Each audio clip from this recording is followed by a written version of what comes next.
This video is brought to you by 3, bringing you 4G at no extra cost and some exclusive deals over at btech.com. Hey guys, welcome to BTech. It's Basil here with two of the most different devices on the market, but they're also incredibly similar. They're similar because they've got oodles of power inside. You've got Qualcomm Snapdragon processors and 2 GB of RAM in both. Oh, the LG G3 has either 2 or 3 GB depending on the version you get, but you get what we're saying. Well, you also have a very different devices. This is the biggest on the scene with a 5.5-inch display. The Sony Xperia Z1 Compact, by contrast, has a significantly smaller 4.3-inch display, 720p, by contrast to Quad HD. If we talk about the design a little bit, both of these phones are stunning, and the reason being you've got an aluminium frame around a really stylized body on the Sony Xperia Z1 Compact. It's available in colors. We love this lime green version, although we reckon it's yellow. As far as key buttons and ports go, you've got that 4.3-inch display, front-facing camera, on-screen buttons. On the right-hand side, you've got power button, volume rocker, and a 2-stage camera button. Although that camera button is super fiddly, it's almost unusable for taking a picture, but it's really decent for activating that camera. Down at the base is a speaker, lanyard connector. Left-hand side is a magnetic charging connector. You've also got slots, lots of them, 3 of them in fact. Micro SD card slot, micro SIM slot, and micro USB port. The reason they're all under slots is because this phone is waterproof. Up the top, 3.5mm headphone jack, flipping it round, 20.7 megapixel rear-facing camera. You've got a flash NFC point, Sony insignia as well. Bringing that screen into frame, you can see it's pretty glorious IPS panel. It's not the best out there. It's very saturated, much more saturated than the HTC panel, for example, on the HTC One Mini 2 and One M8. But having said that, if you like saturation, it's going to be right up your street. If we pull the two side by side, we can see though that the Sony Xperia Z1 Compact isn't anywhere near as sharp as the LG G3. With a pixel density of 536, the G3 really is the new winner in terms of screen clarity. As far as user interfaces go, you've got Android 4.4.2 on both, but they're different versions. Sony has skinned theirs with their Xperia UI. And we can see right here, jumping into the applications tray, we can customize the applications tray. We have a variable number of home screens, and we've got themes we can quickly swap things through. We've got the latest version of the UI on top, which is the one introduced on the Z2, which has this really cool wallpaper. And you've also got pull-down tray, which doubles up as a quick settings. Long press one of the quick settings and you're taken straight through to the UI. It's very simple.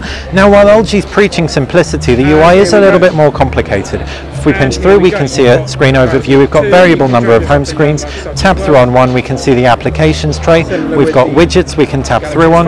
We can jump out of there. Pull down the notifications tray. You've got brightness and you've got volume control as well. You've also got battery information which we can swipe out of the way, and quick toggles. The quick toggles above it is access to the settings, and you can see the settings on the Sony Xperia Z1 Compact is significantly more stock than the settings which are tabbed on the LG G3. Generally though, they are both premium experiences, there is no doubt about that. As far as the cameras go, what's also interesting is the Sony Xperia Z1 Compact, in spite of that smaller size, has a flagship camera, 20.7 megapixels. We can power it up by pressing that button, we can fire a shot, focuses relatively quickly, we can tap through on that, we can zoom in, and we can see you've got a relatively decent picture. But you know what we would have liked? Some optical image stabilization. What has optical image stabilization? The LG G3. If we pull down, we can see you've got that optical image stabilized camera. You've all 13 megapixels, by the way. You've also got laser autofocus and a dual tone flash. One warm, one cool, so you can get the perfect white balance. Below it, 3 buttons, volume rocker, and a central power button. If we open up the camera, we can see focus is incredibly snappy.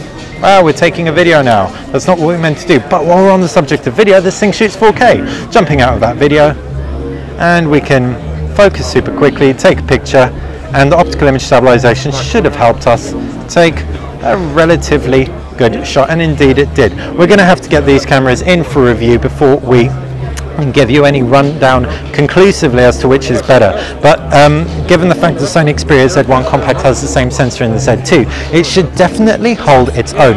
What's really nice about the Xperia Z1 Compact is you can download camera shooting modes.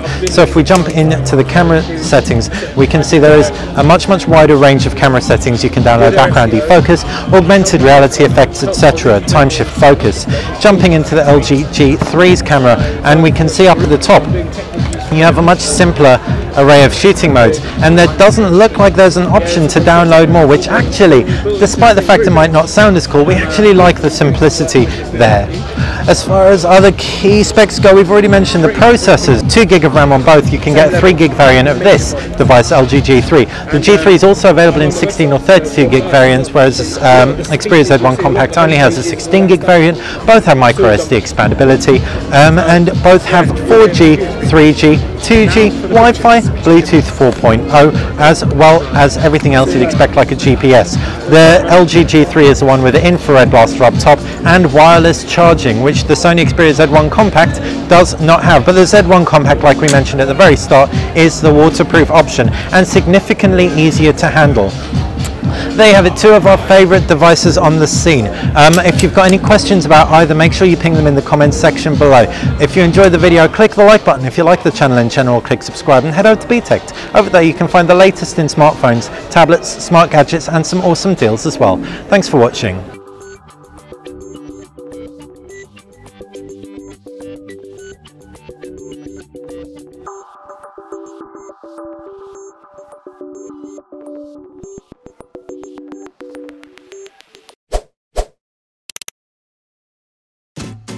At the top of the screen is where you can find 3 hand-picked videos for your viewing pleasure. On the left is where you can subscribe, and on the right hand side you can find some exclusive deals if you head over to btech.com.